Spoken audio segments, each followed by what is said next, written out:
Hey everybody, welcome back to the playthrough. We are on episode 33 now. Alright, for the start of today's episode, I'm just going to quickly dump some of the stuff in my inventory, but I want to have a quick check of our garden. It's been a couple of days since we planted these carrots, and I believe, they certainly looks like they are, I believe they might be fully grown. Yes, they are, so we can pick them up. Perfect. I believe we planted about 17 or 18 of these when we first planted them. We saw our 3 new recipes that we just unlocked there. We aren't going to be able to cook any of them straight away, as I want to replant pretty much every single one of these as a seed carrot. I think it's 17 we planted in total. Quickly double check. Yep, 17. So we're going to replant all of those. I just need to go grab the cultivator, so that should give us 51 carrot seeds, as we get 3 seeds per plant. So yeah, we're going to replant those. You can just saw there we got our new build piece, which is the seed carrot. We're going to replant all of those, get 51 seeds from them, and then plant all of those seeds to get 51 carrots.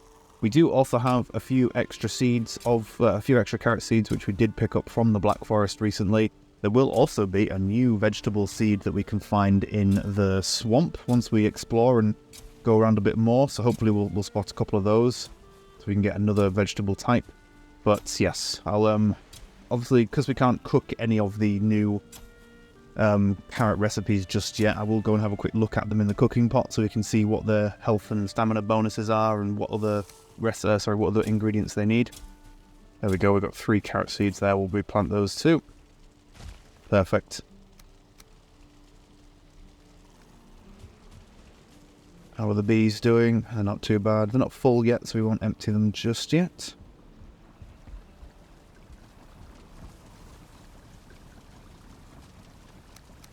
Got our wolf meat there from the wolf we killed. We are probably going to do a bit more exploring today. I was thinking about checking out the mountainous area to the south to see if the coast is down there or if there's anything else that we haven't found yet.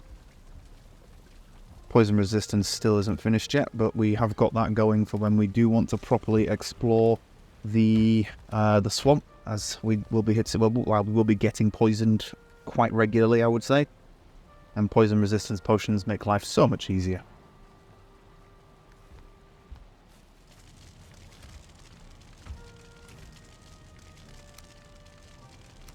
Don't know why there's stone in this chest. I think I might have just dumped it there while we were doing a bit of crafting.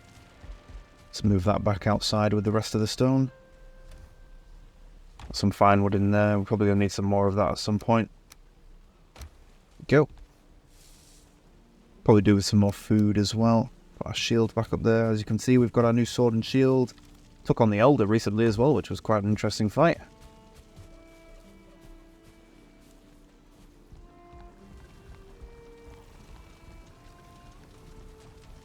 Okay, so cooking pots. Let's check these new recipes. So we have a carrot soup, which gives us 45 stamina and 15 health. Very, very nice. It's 25 minutes long as well. We have our deer stew, which gives us 45 health and 15 stamina. And we have our mincemeat sauce, which gives us 40 health and 13 stamina. So we got 2 health foods and 1 stamina food. They are all slightly better than what we've been using currently, so we'll certainly have to make use of those whilst we're exploring the swamp for the first time. We'll probably make a few of them at some point, just so we can at least see what the total is like once we've got all 3 of them.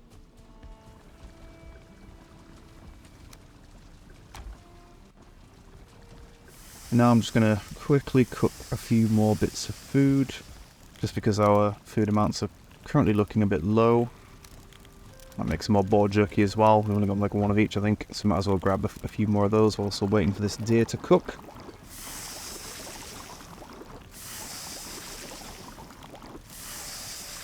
There we go, perfect.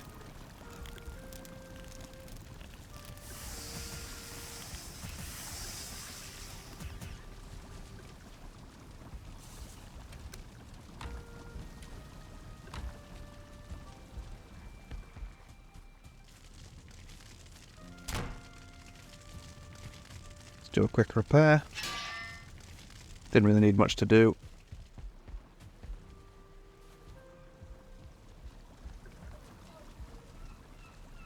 Might as well refresh our rested buff whilst we're here. I mean, to be fair, it's pretty much already refreshed anyway, but we might as well, especially since we're going to eat. We'll make use of the increased health regen whilst resting. Something's annoying our pigs. I would hazard a guess that's probably another greyling. Yes, it is. He's on the other side of the fence. For God's sake. I love how he can just stand there looking around and the pigs are just so frustrated by him they're trying to knock the fence down. Okay, pop up there and start heading southwards. That's where we're wanting to go. Basically just doing a bit of an explore for the start of today's episode. Just want to check out down here. We are going to need to, farm a bit more stuff from the meadows. Might as well gather some stuff on the way there. But yeah, I just want to do a bit more exploring, check out that mountain that's down there, see how big it is. Obviously, we're not really anywhere close to going to the mountain just yet, but we might as well locate and identify them as soon as we can, just to see what we've got to play with once we actually get to the mountain. Plus, we'll have a bit of an explore of the Black Forest biome as well, see if we can find any burial chambers or stuff like that. And we'll grab some fine wood whilst we're going past, as we're pretty low on that and we're going to need plenty of it.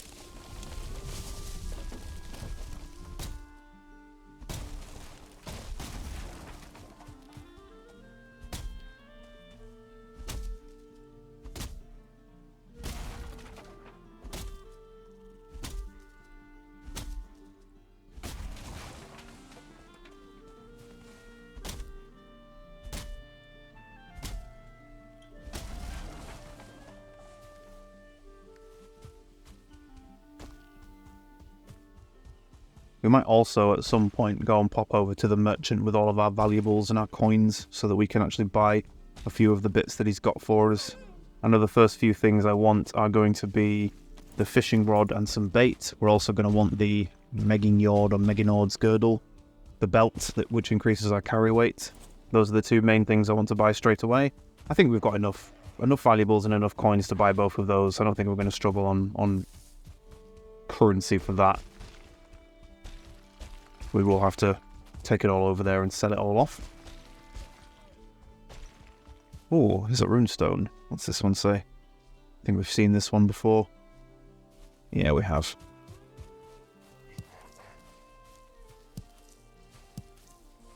Gonna grab some of these. Oh god, there's a grayling. Go away. Really not interested in fighting you right now.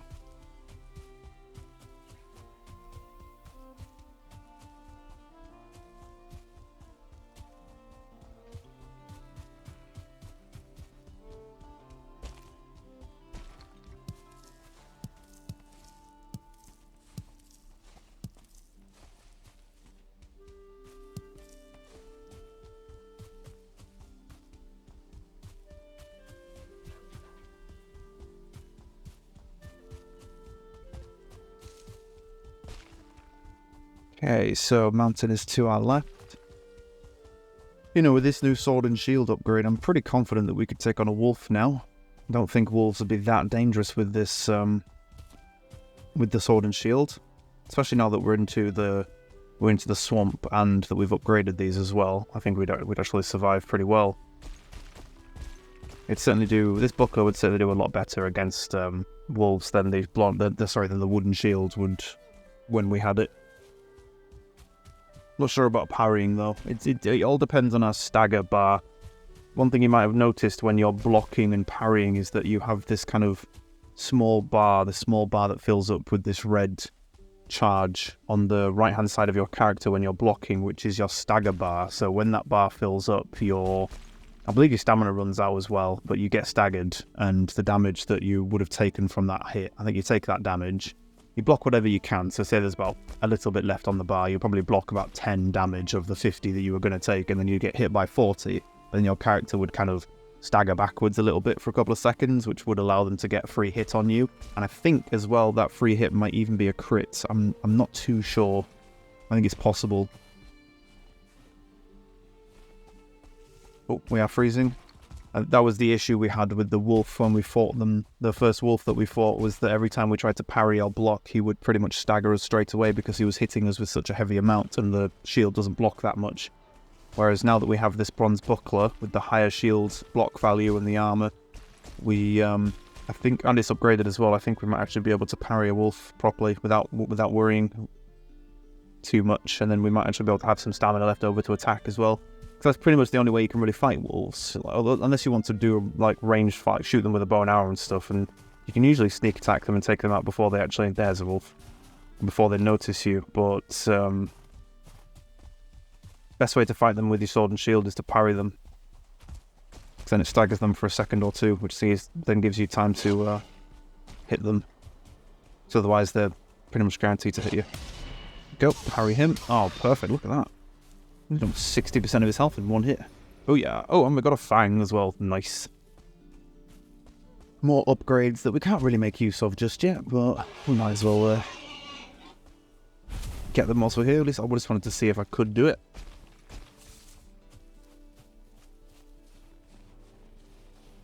Now, one mistake I did make with the mountain last time we were here was I explained that, as you see now it says you are freezing and we're taking 1 damage, I think it's every second. Now, last time I showcased that, I explained that you have your passive health regen as well, but the 1 health damage that you're taking per second outdoes that passive health regeneration. I was actually wrong. Because you're constantly taking damage from the freezing debuff, your passive health regeneration is cancelled altogether. You don't actually take any health regen whatsoever. So it almost stops your health regen completely. So being on the mountain means that you're not regenerating health. You're freezing, you're not regenerating any health, and you're also taking 1 health every second.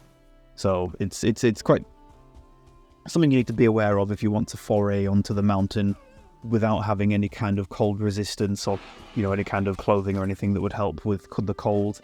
One thing you could do is you could just build a series of campfires and travel between those to kind of make your first forays onto the mountain. Or there will be a resistance potion that you can make as well. There's a poison resistance potion that we're making for the swamp. There is also a cold resist potion that you'll probably use for the mountain. I certainly recommend using it. Oh wow, look at the size of that mountain over there. Where is that? Try and use my pings to see if I can spot it. I think that might be a bit too far away, that one. It's huge. And there's a sea turtle right there as well.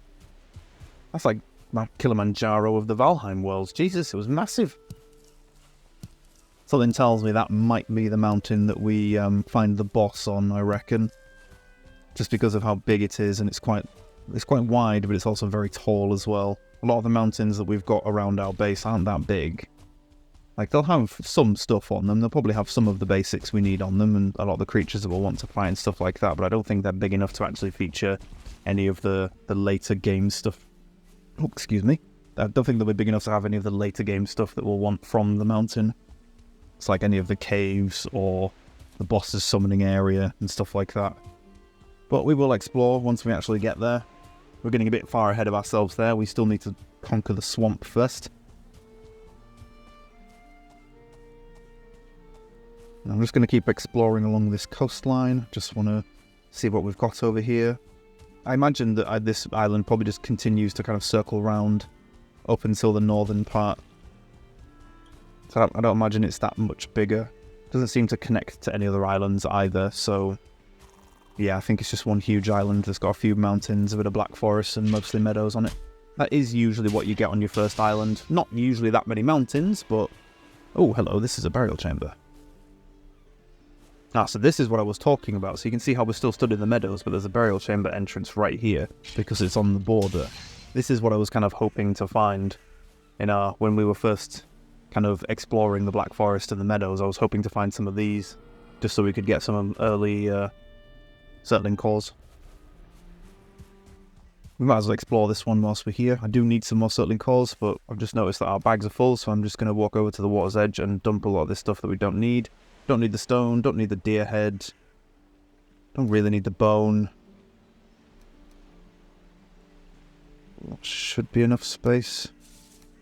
Yeah, we'll be alright with that, I think. What's this? Oh, we don't need that.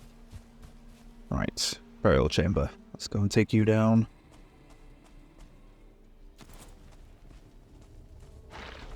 Oh, hello.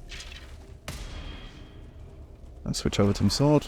Oh god, it's gone very dark. It still takes 3 hits to take them down with a bronze sword. This is why the mace is so much better. Although if you parry them, you can pretty much one-shot them. I think we'll bring the torch up here so we don't have to keep flipping back and forth to switch between the two. There we go. I can see what we're doing. It will get to a point later on in the game when we'll need to come back here much later on as well when we need a lot more settling cores, but it will get to the point where we'll just be able to run through these in a matter of seconds. It won't be something where we'll go through and pick up everything and inspect everything and all that kind of stuff. We'll literally just run through every wing, find the settling cores and kill all the skeletons and get out. That's the majority of what we'll do. I'm going to leave the deer meat behind as we don't really need that right now. To be fair, I don't really need the yellow mushrooms. I don't think there's that many recipes that yellow mushrooms are used for. So once we've got a few of them, I think I'll just leave them behind. We've got a decent amount of them back at base, so... Okay, there we go. Some coins and some ruby. Pretty much full already.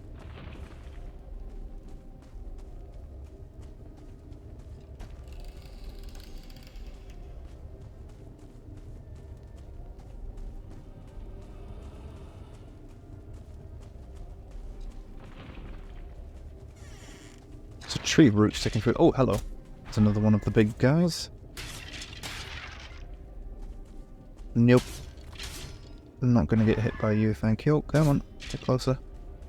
I was trying to do the heavy attack for the sword. Here we go. The thrusting attack forward. Quite good is that attack, actually. You can usually get one of those off after you've parried someone and still get the still get the crit bonus. Oh, hello. Some kind of queuing system? Struggling to hit them all. Come on. There we go. Take him out. He's a 1-star.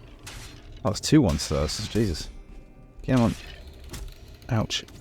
There we go. Except for the sword. Oh, there's another one.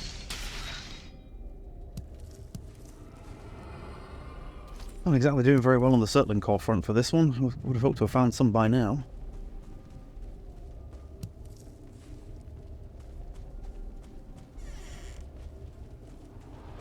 Oh, hello. We haven't seen one of these yet, so this is a ghost. Now the problem with the ghost is it's just this kind of blackish purple smoky creature that kind of floats around, and the only way you can really fight this if you're expecting to block or parry it is to listen to it. You can't see it swing its weapon or its hands at you. You kind of have to wait for it to kind of hiss, and then it'll swing and hit you. They're a bit of a pain to fight at the ghosts because they do hit quite hard. They are probably more difficult to fight than the big green skeleton with the mace. Just because he telegraphs his attack at you, so it's actually quite easy to fight him. You can just step away and dodge his attacks quite easily, whereas the ghost, you can't really see them attack you. You just have to kind of listen out for the hiss that they do before they hit you. But again, they're not too dangerous. They're a bit of a risk if you're new to fighting in the burial chambers. If you haven't even gone through the Black Forest yet, they will be quite tough to fight.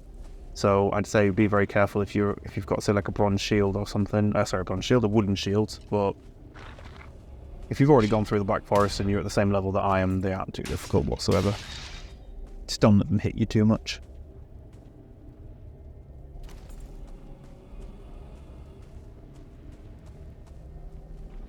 Kind of got myself mixed up now. I'm not sure where I'm going.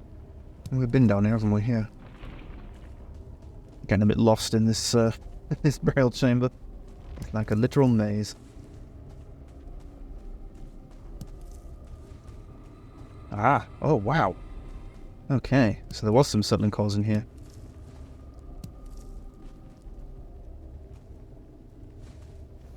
Nothing here. Take coins, take that down. Settling cores, come on, we need you. We need plenty of you, thank you very much. There we go, 6 of them, perfect. Pretty much not the exact amount that we needed, but certainly is more than I was hoping for.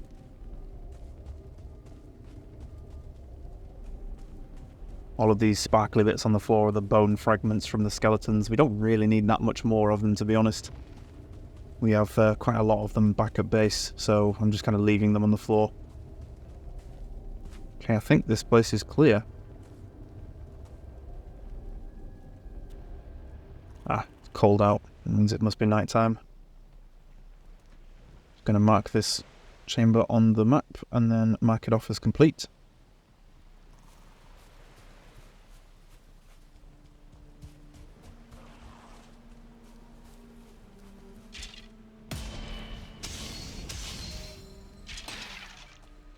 Ah, torch broke. Damn it. Okay, I think now might be a good time to head home then.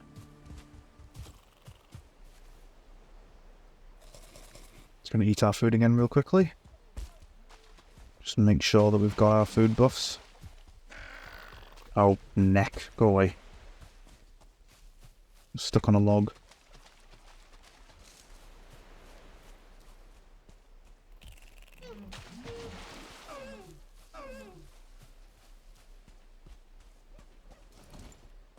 Pretty much just going to stick to the coastline as we're running home. I don't really want to run into anything anything too dangerous as we're running back. So we stick by the coast, we should be okay. Don't think we'll run into anything too bad. Maybe a grey dwarf or a greyling or two. But we can outrun them because we've got pretty decent run speed now with our leveled up running. That just reminded me of something else I wanted to mention. So in a previous episode, though this would have been a while ago, I was talking about weapon skills and like other skills like running and jumping and stuff like that. And at the time, my belief was that the maximum level for those skills was 50. I'm wrong.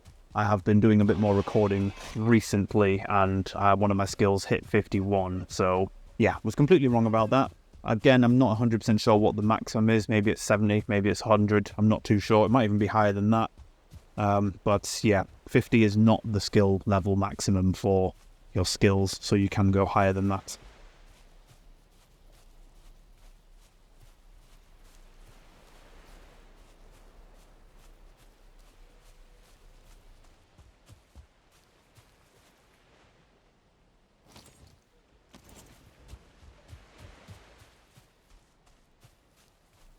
Okay, let's continue heading home. Gonna stick along this coastline edge. Oh, hello, Mr. Grayling. Goodbye, Mr. Grayling. I'm not even gonna bother stepping to pick up your resin.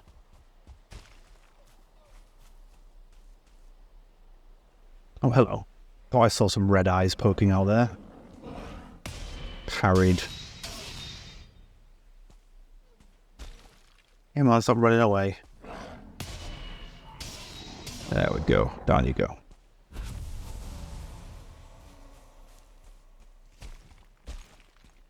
I keep hearing a wolf howl by the mountain. That's why I'm kind of hanging around near the edge. Because when you hear them enough, you're kind of thinking that maybe one of them's close enough that we could attract him without having to run onto the mountain. But I'm not sure how good of an idea that is. We don't really need to kill wolves right now. Even with the upgrade materials we've got from them currently, we can't make anything with them. We still need some higher level stuff from the mountain itself in order to actually craft any of the stuff we could use. But I don't know. I just think because we're here, because I keep hearing them, maybe it'd be interesting to fight one of them. Although we did fight one earlier, we made it look very easy, so it's not exactly like they're a challenge to fight anymore. As with most enemies in the game, once you learn like their attack styles and how they move and stuff like that. Again, I know I keep shouting, I keep harking back to Dark Souls, but once you've kind of learned how they attack and their movement patterns and stuff like that, they're very easy. Oh, hello, another brute. Should we just run? We're going to run past you. Actually, no, that's not a good idea, because he's going to be able to keep up with us and he'll probably follow us all the way back to the base. Yeah, we're going to take him out. I just don't want him attacking any of the walls. See, a lot of enemies in the game, if you fight them one-on-one, they're very easy. Very easy. They're quite easy to fight once you've learned their attack styles and stuff like that. But the challenge side of it from the game comes from getting swarmed by lots of them. Now, you will have seen in the Black Forest, we've been swarmed by grey dwarfs more times than I can count, and even then they weren't dangerous. But there were a couple of times we had issues because we get swarmed by a lot of grey dwarfs and then a brute or a shaman would show up, and that's when they would start getting a bit worrying, because a shaman would poison us or a brute can hit a lot harder because they're using a big stone club. It's the same. It'll be the same in the swamp and on the mountain. In the swamp, if we get swarmed by a lot of those draugr, they do kind of shamble and walk really slowly before they notice you. But once you've got their attention, they do run, and they can move quite fast. And if you get, and obviously you saw in our first foray in our previous episode, 4 of them appeared at once when we first found some of them. And yeah, so if you get swarmed by them, they can get quite dangerous, especially if it's a couple of melee guys and then a couple of archers. The archers will just pew at you the whole time. And again, on the mountain, the wolves aren't that dangerous on their own, but wolves are a pack animal, and they do kind of follow that rule on this game as well, which is you will find 2s and 3s of them, and they do get quite dangerous. So that is the thing with the majority of enemies in the game. The larger, like monstrous enemies like the troll, the brutes, other creatures that we'll see from the swamp and the mountain, they are difficult to fight on their own. But again, once you kind of learn how they attack and learn how to avoid it, they're not too bad to fight. And then with the basic and the smaller enemies, they attack in numbers. That's the issue that you have. And like I was saying in a previous episode, it does get to a point where, you know, it can be quite dangerous fighting many of them at once. They will chop away at your health quite quickly.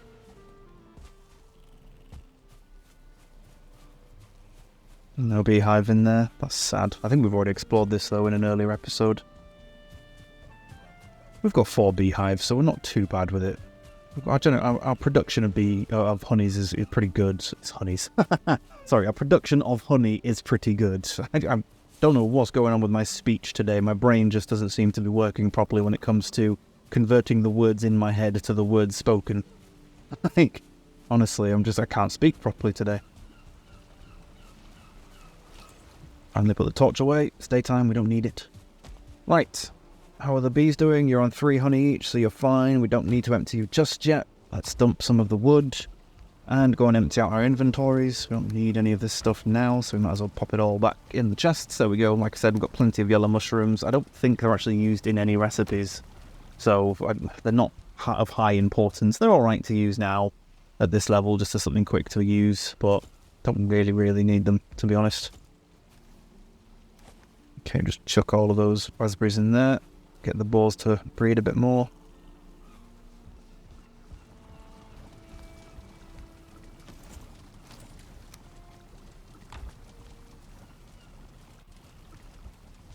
Couple of new items from wolves. We've got a pelt and we've got a claw as well. We are going to need to build an additional chest in our crafting room for the later game items that we'll pick up. That's why we've got a bit of a space between these 4 chests and the crafting table. There will be a space for another chest or 2 there, which will probably sort out like items from the mountain, items from other biomes can go in those chests. For the time being, we've still got plenty of space, so we'll just dump them in here for now.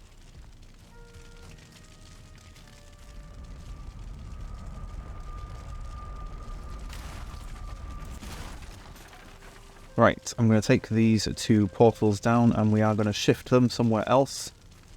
And the reason why we're going to do this is because we are getting to the point now we're going to need multiple portals. We're obviously at the swamp. We have our Elder portal, we have our first Black Forest portal, but from our previous episode we now have 2 more places to place portals. We've got Swamp, which when we find a decent swamp biome we'll have a portal for that. And we've also got the Merchant, which we have found. We want a portal for him too. So what I'm probably going to do is build a big wall around my base. Not sure where we'll start it from yet. We might start it from like this corner of the building here and then have it kind of sweep around to the coast, just to kind of block off that area, prevent animals from getting onto our farm and stuff like that. But then we'll also have a bit of space on the outside for all of the portals. The good news is the portals don't take any kind of passive damage from rain, so you don't have to worry about repairing them all the time. Okay, I'm just going to knock these walls out. We're also going to need to grab our hoe at some point and flatten the ground.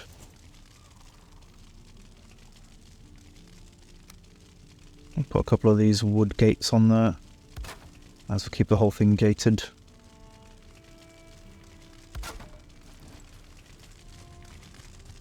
I do like that bonfire. It just looks pretty cool, especially when you've got it in the middle of your crafting room. Just provides a lot of light and heat for your base, but you don't need to have it in your main building. Okay, we've got hoe.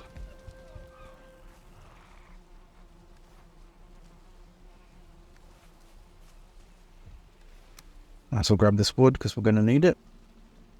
Although carry weight is looking a bit full. Yeah, we might have to dump some stuff. Let's just drop the portal materials for now. We don't need those just yet.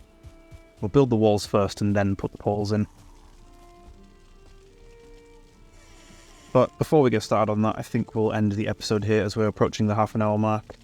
So yeah, well, start of next episode, we'll crack on with the ground leveling and building the wall and putting the portals back. So thank you everybody for watching, hope you've enjoyed this one, and I will catch you in the next episode.